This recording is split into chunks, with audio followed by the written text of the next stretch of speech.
सवाल यह है कि आज शहीदों के पार्थिव शरीर उनके घरों को पहुंच रहे हैं।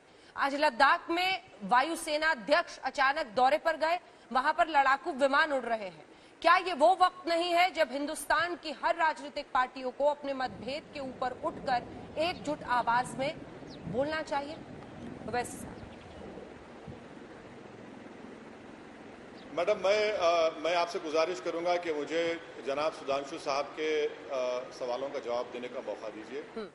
यकीनन मैं मुल्क के साथ हूं, मैं मुल्क का वफादार हूं।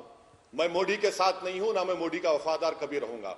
मैं देश का साथ देता आया और इंशाल्लाह लेता रहूंगा। जनाब सुधांशु साहब, आप बात कर रहे हैं 2005 के एग्रीमेंट की। मैं आपसे कह रहा हूं कि भाड़ में जाए एग्रीमेंट वो जो मेरे सिपाहियों की जान को नहीं बचा सका।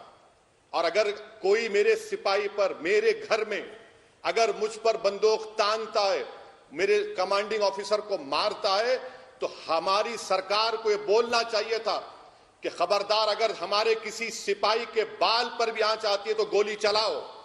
दुनिया का कानून है, इंटरनेशनल लॉ है, self defence.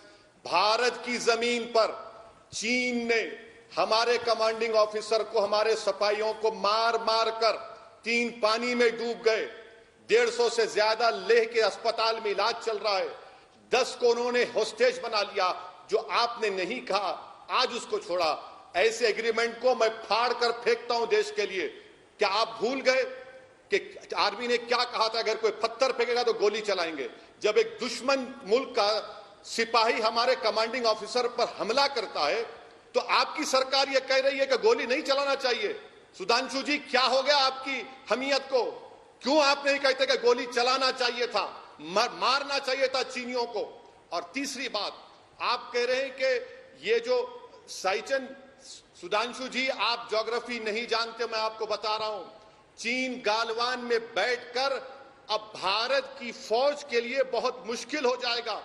Indian Army access to Siachen glacier को रोकेंगे चीनी। और आप ये भी जान लीजिए कि काराकोरम पास के कम्युनिकेशन को चीन खत्म कर सकता है। मेरे सवाल का जवाब दीजिए। मैं जो कुछ कह रहा हूं, मुझे कोई इंटेलिजेंस नहीं, बल्कि मीडिया में वाइडली रिपोर्ट हुआ है कि अप्रैल में आईबी ने रिपोर्ट दी, और फिर मई 5 को, मई 9 को, मई 17 को, ये तमाम मीडिया ने रिपोर्ट किया। आप इंडिया टुडे के चैनल पर मैप देख लीजिए कि आज भी चीन बैठा हुआ है। क्या चीन, सुधांशु जी, भारत की जमीन पर नहीं बैठा हुआ है? और क्या आप देश को यह पैगाम देना चाह रहे हैं मोदी की तरफ से कि हमारे 20 मरे तो हमने उनको 20 को मारा? सुधांशु जी, एक हिंदुस्तानी की जान की कीमत सारे चीन की आबादी से बढ़कर है हमारे सिपाही की। क्या हो गया आज आप लोगों को? क्या सांप सूंघ लिया आप लोग? ठीक है, इसका जवाब सुधांशु जी देंगे। एक सेकंड सर, उससे पहले एक सवाल है वैसी जी मेरा आपसे। आप कह रहे हैं कि सेल्फ डिफेंस में तो उन्हें हथियार चलाना ही चाहिए था। क्या आप यकीन नहीं मान पा रहे कि हमने भी, हमारी सेना ने भी चीनी सैनिकों को मारा है? मारा होगा तो फिर तरीके अपनाए होंगे अपने। उन सब पर चर्चा और विस्तार तो नहीं कर सकते हम टीवी पर। आप ऐसा क्यों मान के बैठे हैं कि इन्होंने वापस वार नहीं किया, इन्होंने चीनियों को नहीं मारा? मैं उस वक्त मानूंगा जब नरेंद्र मोदी देश के सामने आकर कहेंगे कि हमारे 20 सिपाही जो मारे गए, जिसमें कमांडिंग ऑफिसर था, जैसा कि अभी सुधांशु कह रहे, गवर्नमेंट ऑफ इंडिया को ऑफिशियली एक्नॉलेज करना पड़ेगा। पीएम ने तो कहा था सर, 40 को मारा। देखिए, पीएम ने तो कहा था कि मारते मारते मरे। मैडम मेरी एक, मारते मारते मरे तो मर गए ना, कितनों को मारा बताइए ना। उरी में हमारे 16 सिपाही मारे गए तो हमने सर्जिकल स्ट्राइक किया। पुलवामा में 40 मारे गए तो हमने बालाकोट किया। क्या नरेंद्र मोदी की सरकार इन 20 जवानों का बदला लेगी? नहीं लेगी। बदला लेने का बेहतरीन तरीका यह कि चीन आज 4.5 किलोमीटर अंदर भारत की जमीन पर कब्जा करके बैठा है। बहैसियत भारत के सिटीजन की मुझे तकलीफ हो रही है।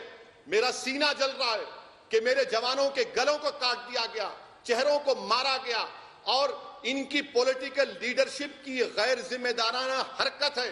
मुल्क को चलाना नहीं आता, टीआरपी की तरह मुल्क को चला रहे हैं। मुझे इस बात का गम है। जवाब तो दीजिए ना कि एनटीआरओ के पास ड्रोन्स हैं। मैडम, हर साल दिसंबर में आईटीबीपी मीटिंग लेता है कि आईटीबीपी किस इलाके की पेट्रोलिंग करेगा। अरे मैडम सुधांशु जी को बता दीजिए कि पूरे लद्दाख का हमारा लेफ्टिनेंट जनरल वो मीटिंग करता है एक चीन के मेजर जनरल के साथ। ये हमारे सिपाहियों की इज्जत है? बताइए आप कि पूरे लद्दाख का लेफ्टिनेंट जनरल एक मामूली मेजर जनरल से बात करता है। क्या हो रहा है हमारे देश में ये? नमस्कार, मैं हूं अंजना ओम कश्यप। हमें उम्मीद है ये वीडियो आपको पसंद आया होगा।